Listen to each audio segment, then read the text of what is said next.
here's where our story really starts taking on water, so to speak. One of the people that they appoint to this committee after this resolution is passed is a gentleman by the name of John O'Kane. Now, I told you a couple of names to remember earlier. Milton Hopkins. Milton Hopkins he's pretty special to our story. Milton Hopkins would be one Mr. John Hopkins' father. But Milton is he's on this board, he's on this group of people that is starting the Northwest Christian College. And one of the people that get us appointed now is John O'Kane. Now, John O'Kane is also a traveling minister, and he's great friends with one Milton. So you see how this is starting great. In fact, my builder of my house, his name is John O'Kane Hopkins. So we have John O'Kane as one of the people that gets appointed to this committee. Milton Hopkins, who's his father, and they're great friends. They've known each other for years, and so this is how John gets named. He gets named John O'Kane Hopkins. It's his friend. He names one of his sons after his friend, and that gentleman ends up becoming the builder of our house. Needless to say, the university, it gets created in downtown Indianapolis now, just on the east side of town. In fact, just east of East Street is a street called College Avenue. It's called College Avenue because Northwest Christian College, when it was established, built a building on a new street that was just outside of the Indianapolis proper. It was a magnificent building. I mean, I'll link a lot of this whole story to, it'll be in the description below, but you can read, there's pages and pages of it. It's very interesting. So Northwest Christian College, it starts, it's ready to go. It's like, it's 1853. Here we go. We're ready to, away we go. Well, 1861, this little thing happens here in America called the United States Civil War. There's a lot of things that change between that early 1853 christening and now the war's over and where are we at, and the city has grown substantially during the Civil War. The college opened to a lot of fanfare.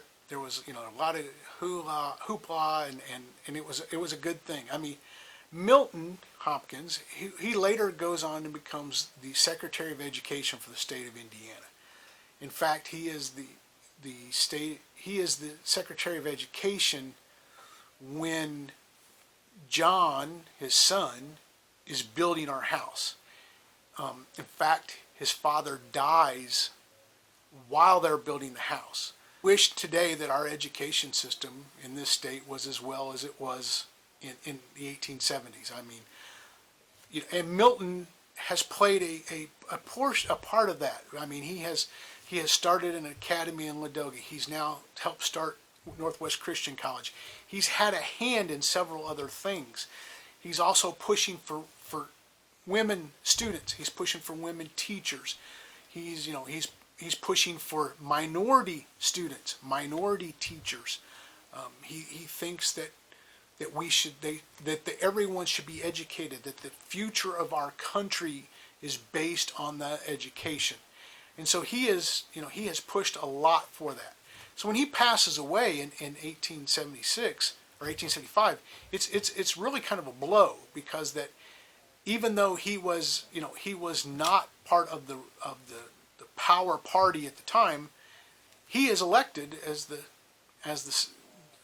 education director because of his reputation, and they know him and they know how devoted he is to education, and he gets elected virtually in a landslide. It's really, it was a feather in his cap, and he didn't want it. He was just doing his job, and that's what he wanted. And his son Alexander finishes up the report, and it is, it's got a lot of good stuff in it. It really did, and it's kind of amazing that, at that point in time that they were the head of education in the country. And going forward, I think if he had lived, I think it would have continued, and he would have been reelected, and who knows, he may have continued to go. Who knows? But it is what it is.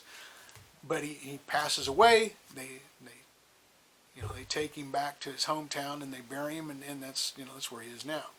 The college starts classes in in the 1850s. It's all great. Things are going along well. Everybody's happy. Here we go. Yay, right? Well, 1861 rolls around, and in this country we had this little thing called the American Civil War. North versus South, slaves versus anti-slave states.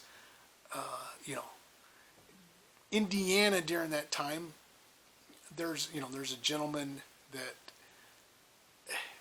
he is going to be important to us because his name is Morton, and he becomes the governor of Indiana during this time frame. And he basically keeps Indiana from seceding with the rest of the southern states. Indiana is divided. There's a lot of the people that live in the southern part of the state that live along the Ohio River that they want to go with Kentucky and move forward as the Confederacy. And there's a lot of land to the north which had been Indian territory up until about the same time the college gets started. The Treaty of Wabash. That's what begins some of the Trail of Tears, and they start forcefully removing the natives off of the land. By the time that 1870 rolls around, Indiana is a different place than it was in the 1850s. It's 20 years later, or nearly 15 years later, and the Civil War has occurred, and different hubs have developed. One of those hubs is a little town that's still here in Marion County. It's the far eastern edge of the county. Today it's considered part of Indianapolis, but it's Cumberland. We'll talk a little bit about Cumberland. But Cumberland is the far edge of the county. But it's become a secondary hub. It's got railroad depot. It's on the National Road as well. It's got an east-west railroad that cuts through it and a north-south railroad that's cut through it. So it becomes a hub of activity. Well, the main thing for that is this is what makes Irvington a desirable location, because Irvington is halfway between downtown Indianapolis and Cumberland. And so this is what gets us on our story here to Irvington. Two prominent Centerville citizens, Jacob Julian and Sylvester Johnson, decide to direct their investments into Indianapolis, or near Indianapolis. Julian, an attorney, president of the First National Bank of Centerville, and a two-term state legislator, and his brother George, who is in Congress and had ran for the vice presidency with John Hale under the Free Soil Party. Never knew there was a Free Soil Party, but there you go. George W. Julian, he had ran as a vice president. Well, the two Julian brothers and Sylvester, they helped form, with a guy that you've probably heard of, a certain thing called the Republican Party. These were movers and shakers of their day. So they had started, this. They had run, they had served in, George ends up serving 5 terms as a congressman, and these are the guys that get together and they decide that they're going to do some investing. They're going to do some speculating. They're like all good politicians. They're going to make some good money as part of the deal. What they end up doing is they end up buying different pieces of property that were big farms. I told you the name Ellenberger. I've told you the name Sandusky. I've told you the name Pog. These are people that owned big chunks of land in this area. So they bought up bits and pieces, or pieces that some of their heirs were willing to sell, is basically what it was. Sandusky had their children had sold part of their land to Ellenberger, sold some of their land to the Julian brothers and the Sylvester, and they put all this together, and they started off with, that on November the 7th of 1870, Julian and Johnson, that's the way they called themselves, Julian and Johnson, platted a 304-acre town consisting of 108 lots, applying the name of Washington Irvington at the suggestion of Julian's daughter, Mary Downey. Mary Downey had attended Wesleyan Female College outside of Cincinnati. In fact, Irvington is based on the design of Glendale, Ohio, which is just north of Cincinnati. That had been platted in 1855. They had seen it because that his daughter went there to the university, and they liked it. The whole idea of it was supposed to follow the contours of the land. That the low land would be the roads and the access points, and the high land, the ups and downs, that would be the building sites. One of the things that was unique when they platted Irvington was that they platted it with deed restrictions. These days, HOAs and whatnot are at least here in America, those are like common practices. Plan unit developments, they've got HOAs, they've got restrictions and everything. But Irvington was the first one that, when it was platted, had deed restrictions involved. In fact, it said the deed restrictions included the prohibition of distributing liquor or creating it, the manufacturing of soap, any slaughterhouse, and every property had a 50-foot back. Let me say it again. A 50-foot setback for any stable, hog pen, privy, or other offensive stall or shed. Can't have your outhouse within 50 feet of the road, so to speak. This was big time stuff in 1870. So that was the covenants were established landmark precedents and deed restrictions, and a self-conscious program for collective community building. That was their goal. And we've talked about that their goal was that they wanted to bring the upper class, the high society of Indianapolis to here. They wanted de facto government, I guess, of Indianapolis to reside in Irvington, where you're your neighbors with all these, with the movers and shakers, and you can get a lot more business done, in your houses and in your churches than I guess you could get done at the State House. But that's kind of what the plan was. Now, it's interesting about all these names I'm reading you. To me, these are street names. I mean, Dr. Ritter's a street. Emerson, Julian, Lowell. These are schools. These are streets. But these are why these names exist. Now, the part that we have to tie together now is that we have Northwest Christian College, and then we have Irvington. Well, Irvington gets platted. It's not an out-of-the-gate success. However, by 1873, they do have enough people that they can petition the state to become a town. They have enough residents. They have, they've built enough items as far as, houses and whatever, that they can apply to become a town. And that's exactly what they do. They go to apply to become a town. Some of these same movers and shakers that we've talked about. They become the town council, and they move forward. Well, one of the first things that they do is they contact, obviously, these are some of the same people that are involved with Northwest Christian College are now involved with Irvington.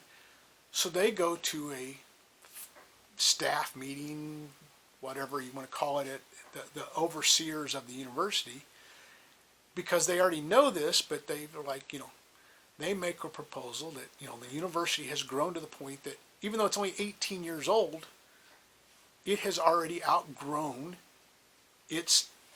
the land that they had there in Indianapolis, plus all the surrounding land around them has really grown up, and the land has gotten very expensive. They can sell this land, relocate the college 5 miles to the east in Irvington, keep the money, and here we go, there's the key. Irvington, the town council there will give them 25 acres of land for free and donate $100,000 to them in which to build new buildings. Can you say sweetheart deal?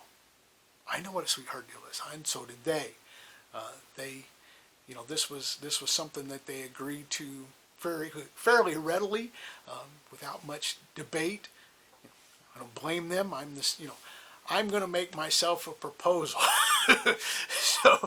But at this point in time, it's also the fact that the university is almost 20 years old. Well, one of the very first president of the college was one of those committee men I told you, don't forget this name. His name was Ovid Butler. And if you haven't made the connection yet, Butler College, Butler University, is the university that we're talking about at this point in time. Butler University started out as Northwest Christian College.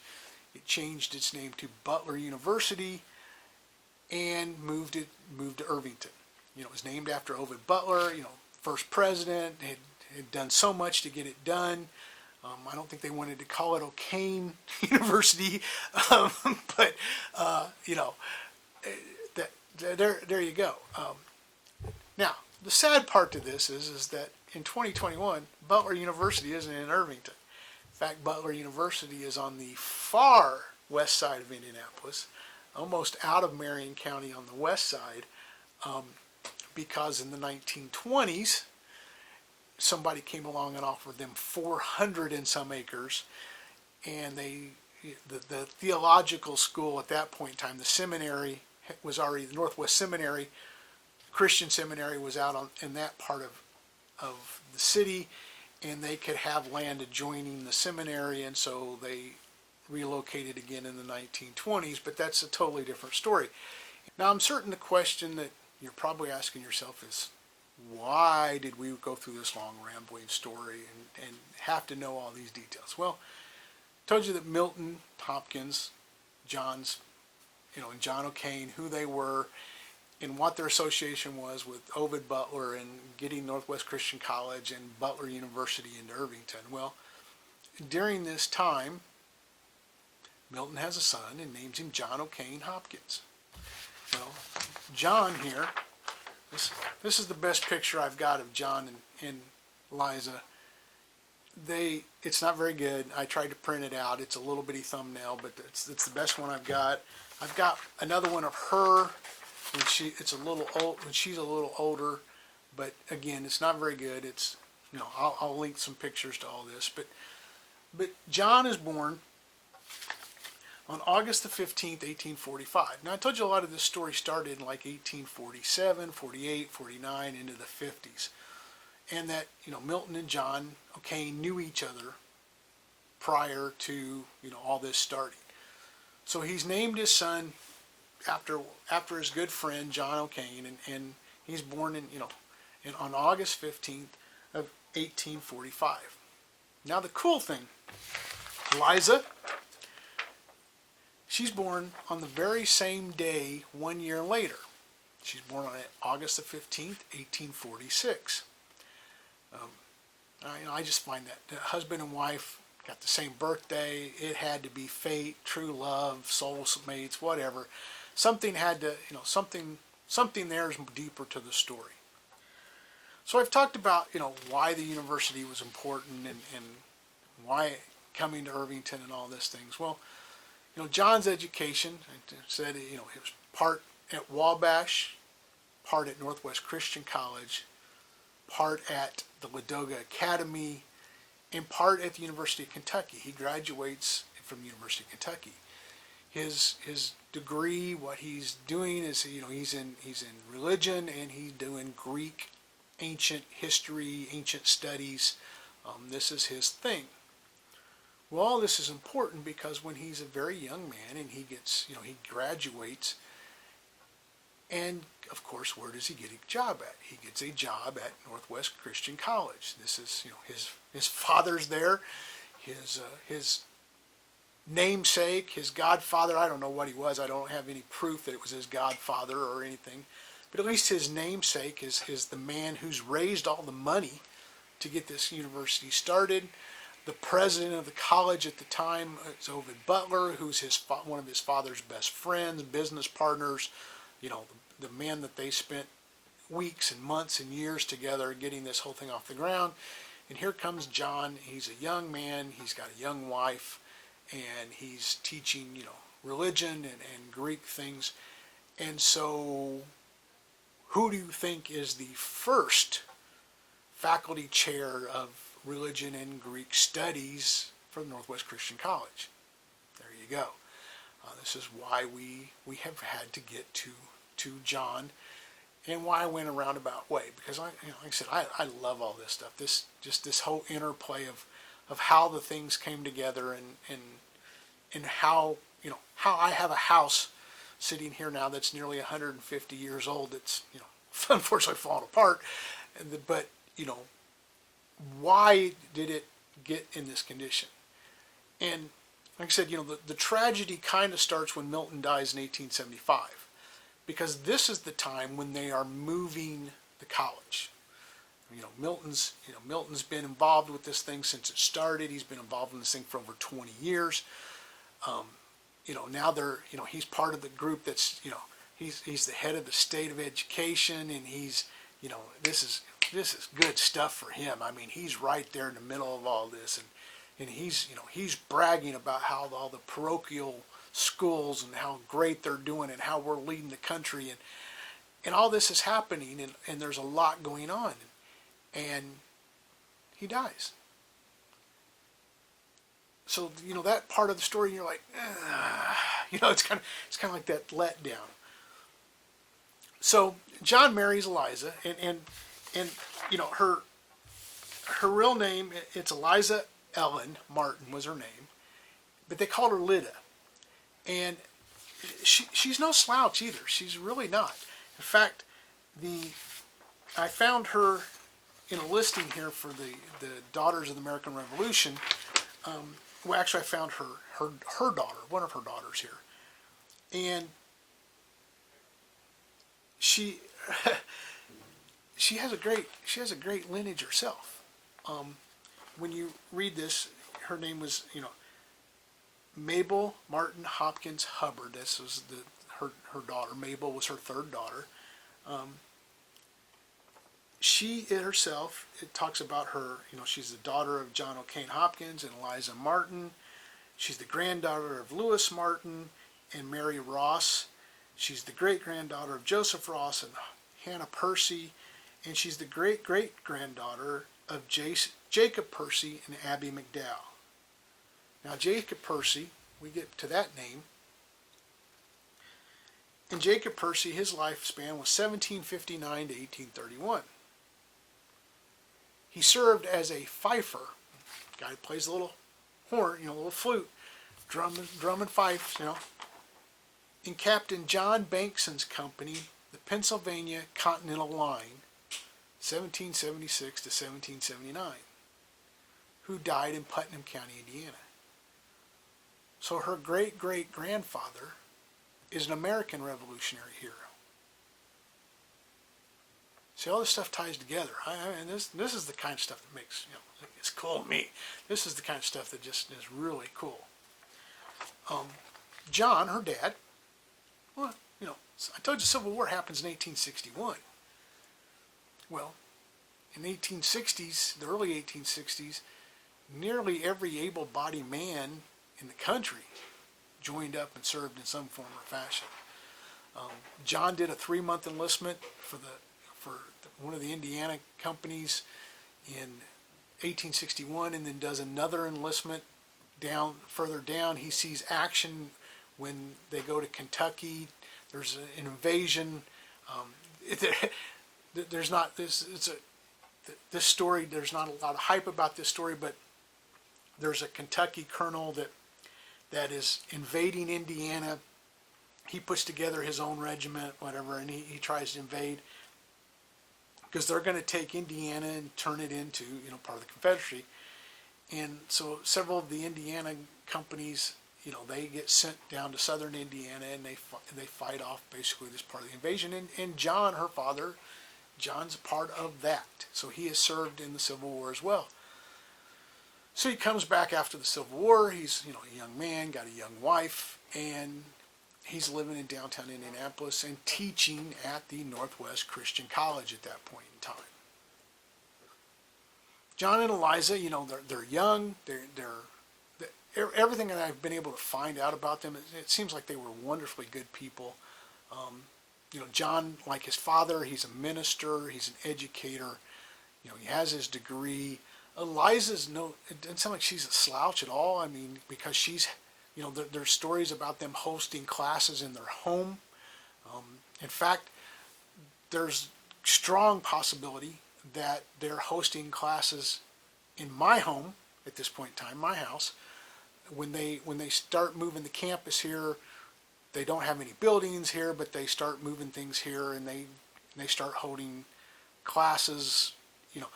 The students at the time, the students in the early days, they lived in the neighborhoods. They lived with people in the neighborhood. They attended the same churches. They taught the Sunday schools.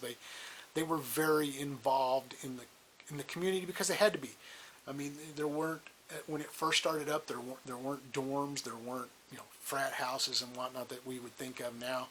It was, it was a small endeavor. And so, the first set of classes that begin when classes actually start on the campus here is in 1876. When the classes first start here, in 1875, 1876, when they start holding the classes here, they don't have, the buildings are under construction. So they don't even have, classrooms and whatnot. So, John and Eliza are hosting classes in the house throughout the day.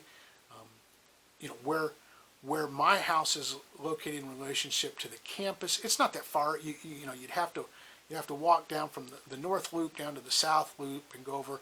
There are 2 streets here in Irvington. One is Butler Avenue and one is University Place. Guess what? Where those 2 intersected was where we have right now. We have the one and only remaining building of the campus. It's called the Bonna Thompson Museum now, but it was the library. It was in the 1920s when the campus is here. There were a lot of frat houses. We have a lot of photographs about some of the old houses that were frat houses and whatnot. And some of those houses have survived. A lot of them have not. But a lot of them have survived, and there's pictures of what they looked like then and what they look like now. The sad part is that with all these pictures and some of this history, and there's no pictures of my house. Like I said, the one picture that I know I have is from an 1850 or 1950s newspaper article, and it looks exactly like it looks now. It looks in horrible condition. In fact, here you go. Printed it off. This is from the 1955. Put those back on. Yeah, it's from like a 1955 newspaper, and that is pretty much. That's the best I got. There is a little tricycle in front of the steps, and there are a couple of flower urns on the little wing walls out on my porch. Beyond that, it looks almost exactly as crappy in that picture as it does in real life today. But that's like the only photograph that we have that we've been able to find so far, despite the fact that Irvington has hundreds and hundreds and hundreds of pictures of that are hundreds of years old already, and we just, we can't find any of it. But anyway, John and Eliza, they're married. The Civil War's over. He's teaching at the university here. We have 3 children. Grace, who's born in 1872. Milton, named after his father, born in 1873. And at least Milton gets to meet those 2. And then the third one that I've already mentioned, Mabel. Mabel's born in 1877. Mabel's born on October 6th, to be exact. Now, why is this date important? Well, on October 6, 1877, John and Eliza's 3rd child was born. On October 16th, 10 days later, in 1877, John gets up. He has a faculty meeting over at one of the buildings on the campus. He gets dressed. He starts walking. Like I said, across. It's not a long way, maybe half a mile or so at the most, from the house to where he was headed. He's a very popular teacher. He's an extremely popular teacher. He's an extremely popular minister in the churches here in Irvington at the time. Students love him. His neighbors love him. The faculty itself. He's very popular. He's very outgoing. We've done some research on him. We went to Butler University. They even have some of his teachings, his lesson plans and stuff preserved that we were able to make some photocopies of and read, and some of his sermons, so to speak. There's reference to a portrait of his somewhere on the campus.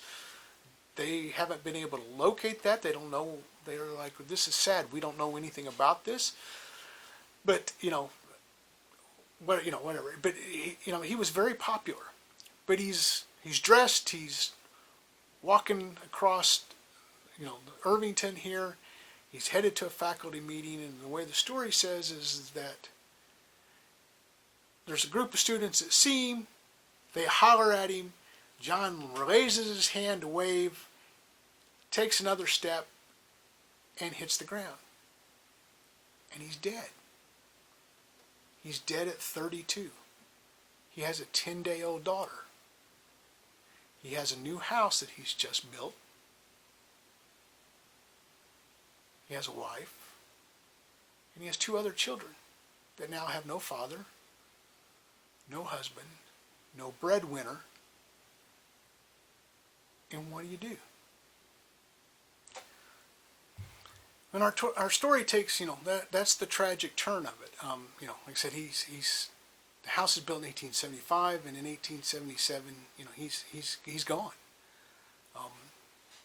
He was very involved in the community. The school. He was part of he organized Irvington's, one of Irvington's first church, the First Church of Christ, which is now what we call the Downey Avenue Christian Church. That was in 1875. And it says that occurred in December 5th, 1875, in his recitation room. That was in his house. The campus wasn't even complete at that point in time. He was the first Sunday school superintendent. He also preached at Salem Christian Church in downtown Indianapolis. He was on the Irvington School Board. There's a little story about the Irvington School Board War, where the school board was divided over one of the teachers that they had hired, a lady, and it got so ugly that John said that he couldn't in good conscience continue to serve because some of the things that were being said and some of the accusations and whatnot that were being made, he was like, my spiritual life does not allow this, and so he resigned from the school board. He was replaced by somebody else. They went against what his recommendation was, and the case ended up going all the way to the Indiana Supreme Court, and the school board lost. maybe they should have listened to him. I don't know. But, you know,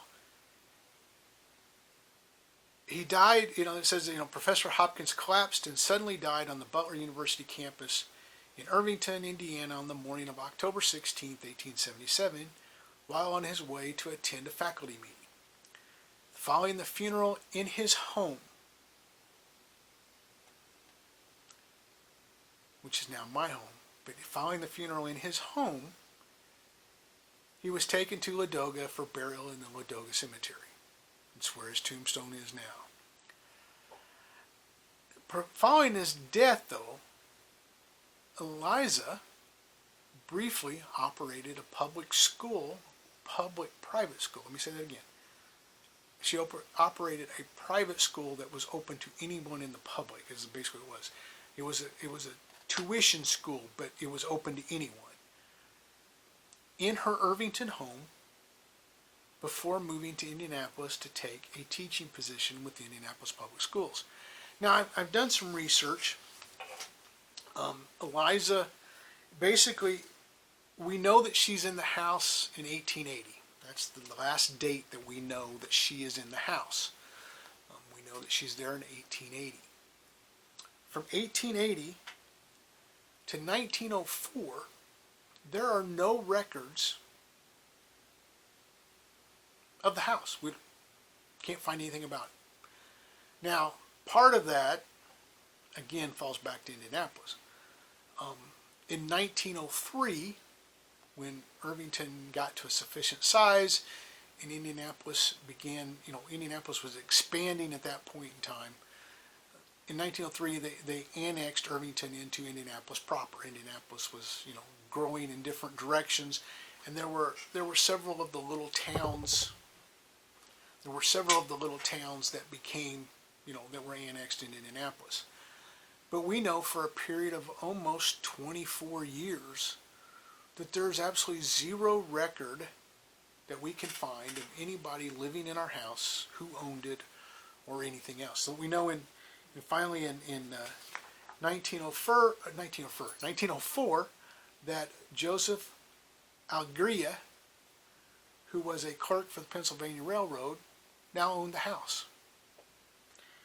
And that I can tell you in 1918, that's when the listing for the for rent property became available, and that the first occupant in 1918 on the other side of the house was a gentleman by the name of Edwin M. Lee. And his occupation was the Edwin M. and Warren Lee Instruments. Don't know anything about there. I know he only lived there for about a year, because the next occupant in 1919 was a Dr. Daniel S. Adams. I know that Joseph, that was owner at the time, that, like I said, he worked for the Pennsylvania Railroad, and him or his family owned the house all the way up until the 40s. There are some different times. There's like a sister-in-law is listed as who's living there. Another time there's a lodger that's listed as living there. But it doesn't change until 1940, when a gentleman by the name of Ralph Weber ends up buying a house, and he works for a printing company. And the other side, the occupants change nearly yearly. That was the money maker side, but there's hardly 2 years consecutively that show the same person or the same family living in the property. Like I said, I know, we've been able to find Eliza. She ends up going to work for the Indianapolis Public Schools. Again, her father-in-law had been the Secretary of Education for the state.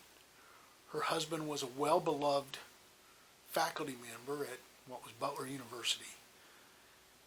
It was a severe tragedy and blow to their family. She we've been able to track her through different city records and whatnot. And she moved around, her and the children frequently. They you know, they don't stay in one place very long. About the longest I see them staying in one place is about 5 years that we've been able to track the yearly, rosters that came out on addresses and locations and so forth. But they move around quite a bit. She does end up working for over 20 years for different public schools. She's a teacher, and then she becomes, she works her way up all the way to becoming a principal. But this is long after, the house is long gone. I mean, this is in the early 1900s. Her son, Milton, he eventually ends up in Montana. She ends up going out to Montana with him. Later, she becomes the first postmaster of some little town in Montana that I have tried to look up and find. It doesn't exist as a town anymore. So it was a little place, but her son was part of the territorial government before Montana became a state. And Montana's where she dies. And her story, when she finally passes away in 1846, it's my fault, 1846. When she finally passes away in 1846,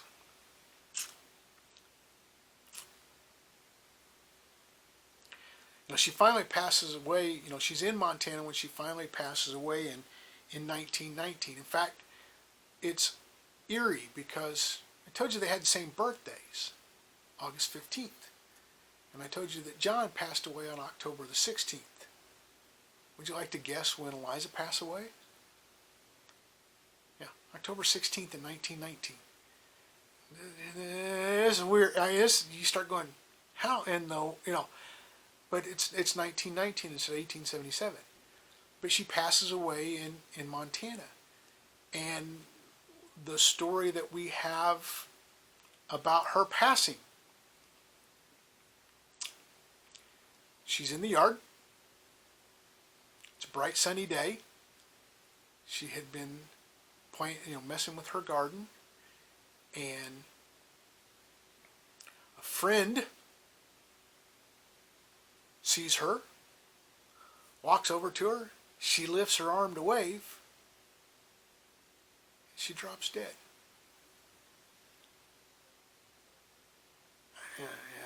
Yeah, okay. It's just they're just wild stories. It's just, Milton Jr., or not Milton Jr., but the younger Milton, he puts her in a casket, puts her on a train, and sends her back to Ladoga, Indiana, and buries her right beside his father. That, he doesn't really even remember. He was born in 1873. He's never really known this man, but his mother never remarried. She raised the 3 children as a single mom in the 1870s, 80s, 90s. I just find it absolutely rather a remarkable story. And that's the tragedy of our house. If Milton Sr. or Milton the older doesn't pass away, where would the education have continued to go? If John doesn't just drop dead, 2 years after the house is built, I don't think that our house ever sees any of the things that has happened to it. I think that if he lives if he lives to be 50 or 60 years old, he's going to be a wonderful, well-respected professor of the university for years, and the community, for years and years to come. It won't be a forgotten house. It won't be converted into a multi-property. They will have lived there the rest of their lives, more than likely, and who knows what kind of things they might have done. But those are the things that, those are the things that you start going, man, there's ghost in this thing. There's history here. This is deep. And I want I want this story to get out. I want to preserve this. I think that they deserve to be preserved. This house needs to be saved. And what I'm doing is just one small thing. I mean, I don't think, yes, it's my house, but I don't think of it as my house. I think of it as their house, that all this time, that things that have happened, and I'm the caretaker now that's been given the responsibility, willingly taken the responsibility to spend what it takes, to do the work it takes, to do, whatever. I mean, obviously, we're going to put our touches on it. We're going to live in it. We're going to do I'm not going to create a museum to them. I'm not. I'm going to create a house that's warm and loving and but I'm going to have the doors open. I want people to come in and hear the story. I want you to stand on the sidewalk and look up at it, and just go, wow, because people have looked at it for a long time and it's been wow in a different reason. So I want there to be more. I want this story to be told. I want this story to live. Like I said, I think John and Eliza deserve it. They both come from good stock. You have someone who is a great granddaughter of a Revolutionary Army. That's pretty cool. You have another, I just look at the history. And he served himself in the Civil War, and they deserved, life deserved, should have treated them better. They deserved better. They were better people than this. From all indications, as they poured their heart and soul into all the things they did, and I think they deserved better. And so my plan is to give them better. But that's what I got. That's like I said, I will link a lot of the stories. I've taken a lot of different material. I've tried to condense it down and try to put it into a narrative that was at least interesting, so you could tie the pieces together and see why. When I tell you that when we first found this house, that I would wake up in the middle of the night thinking about, okay, I need to do this, and I can't sleep, I got to do this, and even though it's taken us as long as it's taken us, yeah, it's okay. You don't put time limits on things. That sometimes they have to be they have to live out the universe for a while, and then as things progress, you start pulling all those things that you've thought about and all those things that you've dwelled on and debated with yourself. You have to start. That's why when I say, okay, I don't want to pull the plaster off the walls, but I want the walls to still be standing when she's turning 300 years old.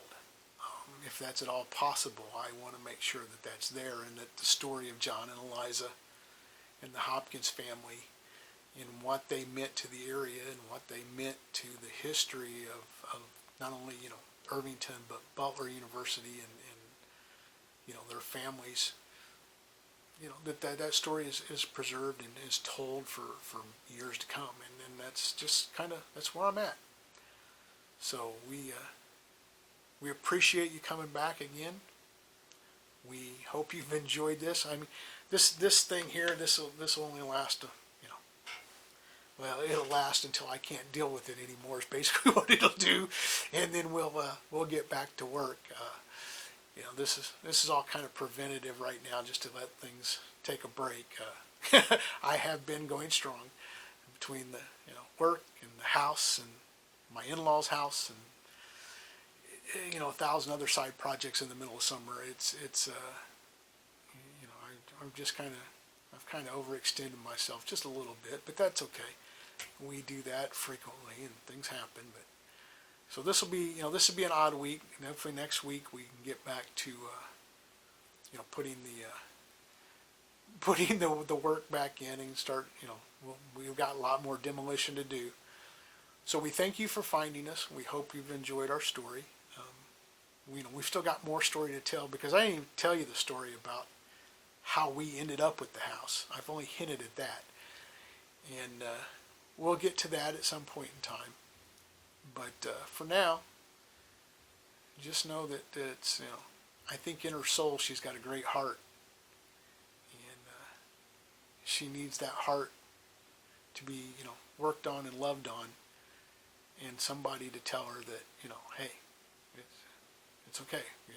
You did the best you could with what you had to work with, and we're going to change that.